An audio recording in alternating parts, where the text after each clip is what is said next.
గోదావరి జిల్లాలో తాగునీటి కొరత ఏర్పడడం బాధాకరమన్నారు AP deputy CM Pawan Kalyan. Godavari నది ప్రవహిస్తున్న నీటి సమస్య రావడం ఆందోళన కలిగిస్తుందని తెలిపారు. పురాతన కాలం మాదిరిగా డైరెక్ట్ గా తాగేందుకు ఏ చెరువుల్లోనూ నీరు పరిశుభ్రంగా లేదన్నారు. తాగునీటి శాశ్వత పరిష్కారానికి కూటమి ప్రభుత్వం చొరవ తీసుకుందన్న పవన్ కళ్యాణ్ పేర్కొన్నారు. తూర్పు గోదావరి జిల్లా నిడదవోలు నియోజకవర్గంలోని పెరవల్లి గ్రామంలో పవన్ పర్యటించారు. గ్రామంలో 3,050 కోట్ల వ్యయంతో చేపడుతున్న అమరజీవి జలాధార తాగునీటి ప్రాజెక్టుకు ఆయన శంకుస్థాపన చేశారు. ప్రాజెక్టుకు స్వాతంత్ర సమరయోధుడు అమరజీవి పొట్టి శ్రీరాములు పేరు నామకరణం చేశారు. ప్రాజెక్ట్ ఉమ్మడి గోదావరి జిల్లాల ప్రజల చిరకాల స్వప్నాన్ని నెరవేర్చే మైలురాయిగా నిలుస్తుందని పవన్ కళ్యాణ్ వ్యాఖ్యానించారు. ఫ్రెండ్స్ కాదు, నా అన్నదమ్ములు కాదు, ఒక కుటుంబం కాదు, మేమందరం కలిపి ఒకటే కుటుంబం కోసం ఆలోచించాం. తెలుగు జాతి కోసం, ఆంధ్రప్రదేశ్ కోసం, మీకోసం మేమందరూ ఏకమయ్యాం.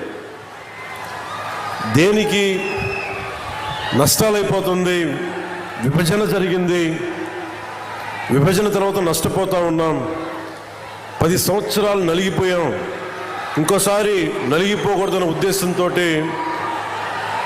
మొదటి రోజు నుంచి కూటమి ప్రభుత్వం కోసం తపన పడ్డాం. ఈ రోజున మనం అమరజీవి జలద్వార ద్వారా చేపట్టిన వాటర్ గ్రిడ్ ప్రాజెక్ట్స్ నిర్మాణం కోసం రాష్ట్ర వ్యాప్తంగా 5 జిల్లాల పరిధిలో 7,910 కోట్ల రూపాయలని ఖర్చు పెడతా ఉన్నాం. ఈ ప్రాజెక్టుల ద్వారా వచ్చే 35 ఏళ్లలో 1.2 కోట్ల మందికి దాహం తీర్చాలని సంకల్పించాం. ఒకసారి నాకు ఎంత బాధ కలిగింది అంటే, పొట్టి శ్రీరాములు గారి జయంతి అంటే దండేద్దామంటే ఎక్కడ లేదు ఆయన విగ్రహం. ఎక్కడో ఒక ఆర్య వైశ్య సత్రం దగ్గర ఉంది, అక్కడికి వెళ్దాం ఉన్నారు.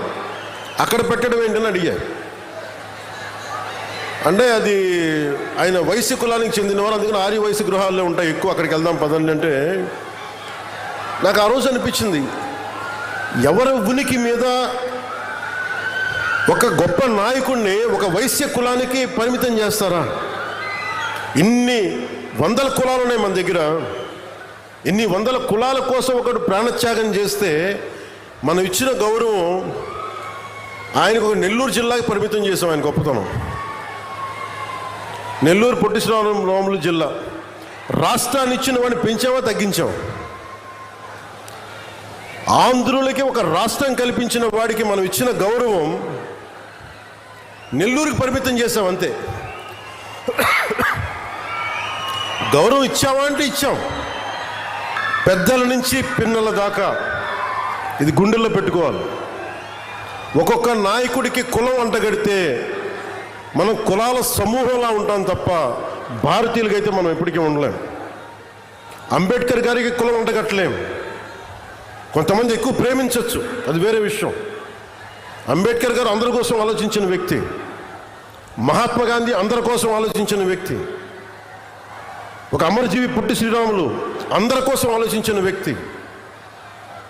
మనం అలా ఆ దృష్టికోణం నుంచి చూడాలి తప్ప వీళ్ళకి కులాలు ఎవరికి ఉండవు. ఎవరికి ఫ్రెండ్స్ కాదు. జాతీయ ఉపాధి హామీ పథకాన్ని